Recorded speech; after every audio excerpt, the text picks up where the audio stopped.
Hayotiy filosofiyangiz nimada? Qanaqa obraz жизни sizda? Да, я bu tatuirovkani aytayapti. Da, freedom tatuirovkasini qo'yganman. Freedom ma'nosi это erkinlik. Ozod va erkin bo'lish. Da, menga shu yoqadi, hissiyot, erkin bo'lish, da, o'zimning hayotimni o'zim boshqara olishim, boshqalarga qaram bo'lmasligim menga yoqadi. Sayohat yoqadi, da, sayohatga chiqib, boshqa davlatlarni, boshqa insonlarni ko'rish.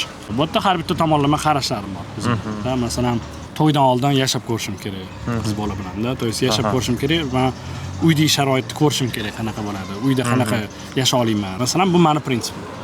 Bu imенно to'yga qaragan. Men shunaqa qilganman. Endi men u targ'ibot ham qilmayman-da, bu yaxshi yoki yomon demayapman. Bu meni tanlovim просто. Men o'zim hayotim.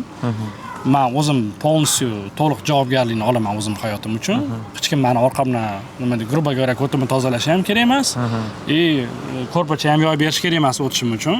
Xato bo'lsa ham, to'g'ri bo'lsa ham mas'uliyati o'zimda baribir.